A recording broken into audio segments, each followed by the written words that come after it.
Bonjour à tous. Chaque jour, ils parcourent les routes nationales et autoroutes du pays. Horaires compliqués, conduite nocturne et cohabitation parfois délicate, les chauffeurs de poids lourds sont confrontés à de nombreuses difficultés. Même si les accidents avec ce type de véhicule ne sont pas particulièrement fréquents, ils sont particulièrement graves. Comment cohabiter avec les autres usagers quand on transporte plusieurs tonnes? Vie ma vie de chauffeur routier, c'est tout de suite.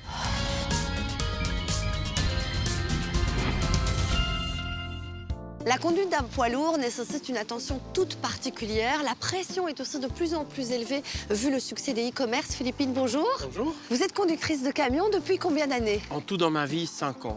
On va partir à bord de ce camion. Il y a combien de tonnes? Quand il est chargé, donc la masse maximale autorisée au sol est de 44 tonnes.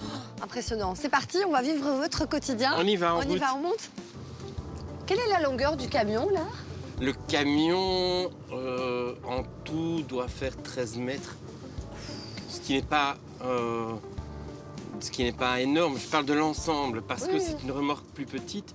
Mais quand il s'agit d'une remorque bâchée ou d'un plateau, la remorque seule mesure 13,60 mètres, auquel il faut rajouter évidemment la longueur du tracteur. Mais bon, bizarrement, il est plus facile de manœuvrer une grande remorque qu'une petite. Là, on est dans un rond-point. Quelles sont les difficultés principales que vous rencontrez dans un rond-point? Alors, le problème, c'est qu'on ne sait pas lancer un camion comme une voiture de rallye. Et on doit vraiment attendre son tour. C'est pas toujours évident. Parce que le grand défaut de beaucoup de personnes, c'est de ne pas mettre le clignotant. C'est ça. Donc, on ne sait pas quel moment... Vous pouvez vous engager. Voilà, c'est ça. Quand on est dans une file d'un commerce, les gens vont être courtois. Ils vont se dire, oh, non, allez-y, je vous en prie, passez. Mais le problème, c'est que dans un véhicule, là, on se transforme totalement.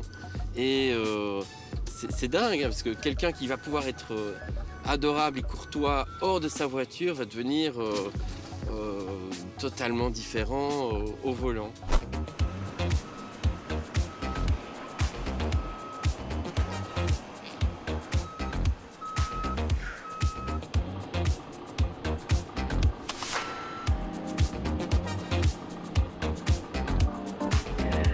Là, tout de suite, on sent qu'on est chargé et que le centre de gravité du chargement est très haut.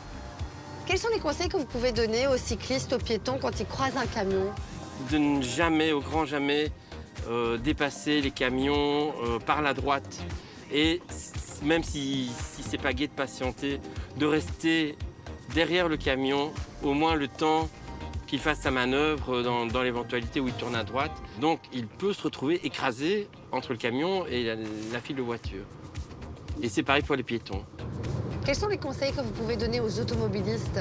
De toujours bien voir si on les voit, autrement dit, voir les rétroviseurs. Donc les personnes qui sont derrière, ne pas coller trop près, parce que là, ils sont totalement invisibles. Les difficultés principales se situent aussi au niveau des angles morts. Hein. Ici, par exemple, je suis dans l'angle mort. Ah là, je ne vous vois pas. Et on voit ici que la zone jaune est la zone qui n'est pas couverte par les rétroviseurs et la zone noire est celle qui est couverte. Donc vous voyez, la majorité, c'est aveugle, on ne vous voit pas. Donc il y a une distance comme ça et on ne voit pas, donc là maintenant on voit.